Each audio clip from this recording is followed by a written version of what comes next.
Bienvenue à la Minute franco-allemande, présentée par Jean-Cédric. Et notre chère Anne-Cécile.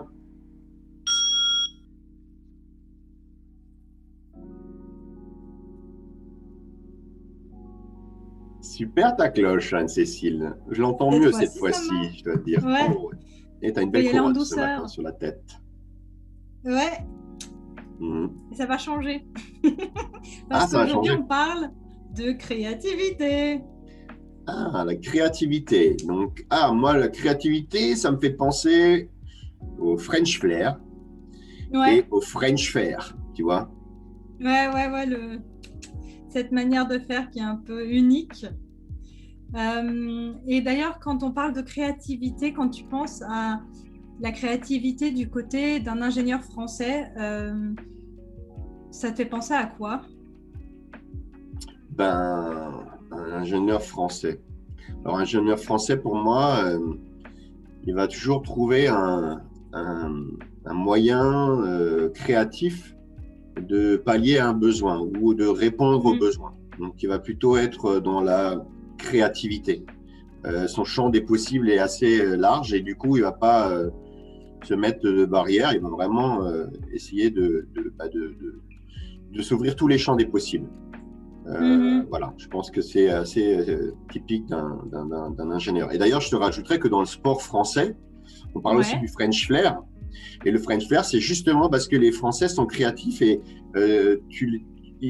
en fait, on les attend pas, on ne sait pas ce qu'ils vont faire et du coup, ils peuvent surprendre. On parle au rugby, par exemple.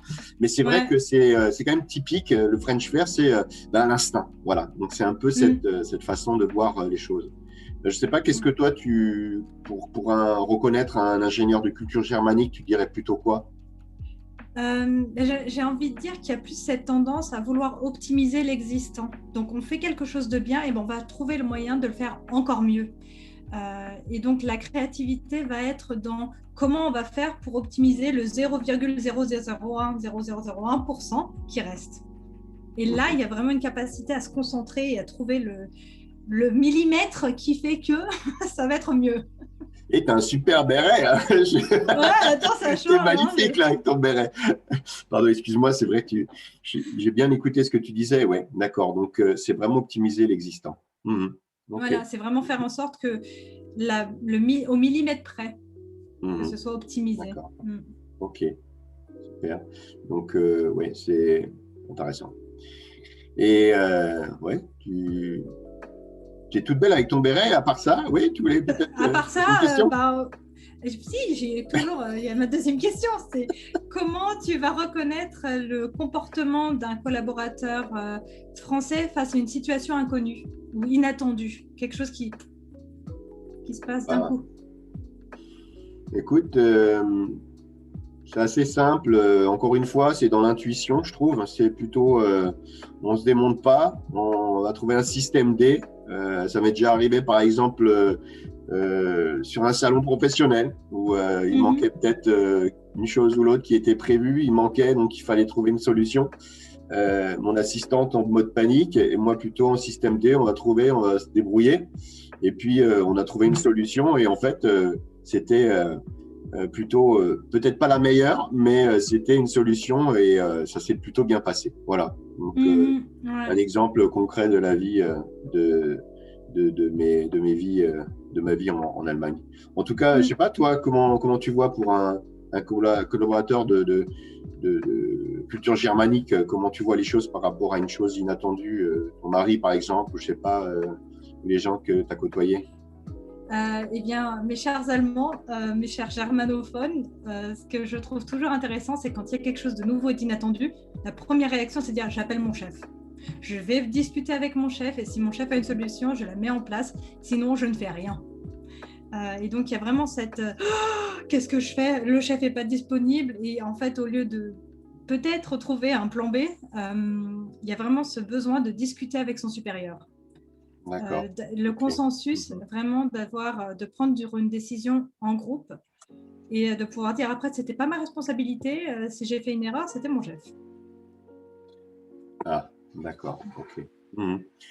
Ouais, ok. Bah, écoute, moi, ce que je trouve sort un peu de tout ça, c'est de dire qu'on voit bien que, bah, encore une fois, je pense la complémentarité des deux cultures, hein, autant Mm. dans la créativité, voilà, par rapport à l'existant, par rapport à également, on va dire une situation inattendue.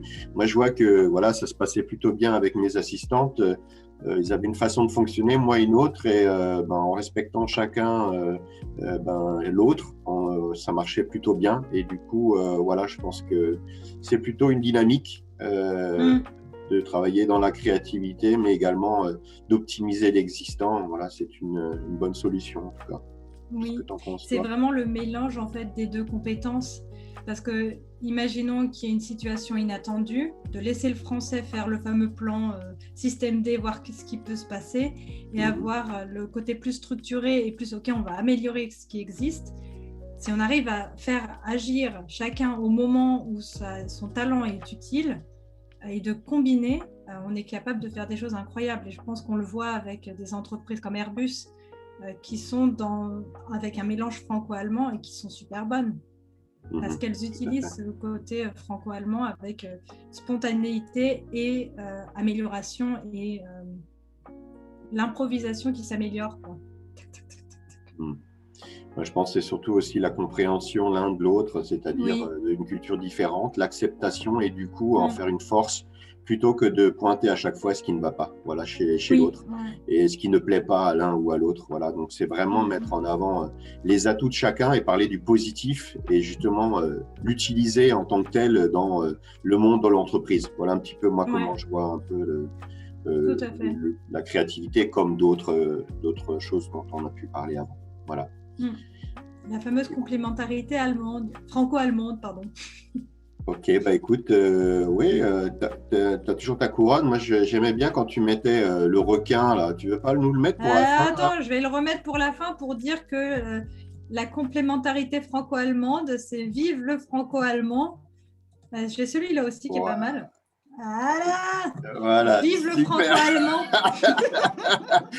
Très sérieux, voilà. Ben, j'espère qu'on aura réussi aussi à vous faire rire un petit peu. Voilà, c'est aussi l'objectif, tout en restant sérieux. Écoutez, ben, on vous Voilà. souhaite une bonne journée. Anne-Cécile, bonne journée à toi. Au plaisir de te retrouver bientôt. Et puis là, j'espère qu'on aura été un peu plus court. Donc, ce n'est pas la minute allemande, ni la minute française, parce qu'on était à 13 minutes. Là, on a un peu réduit. Voilà, donc on vous dit à très bientôt. Parfait.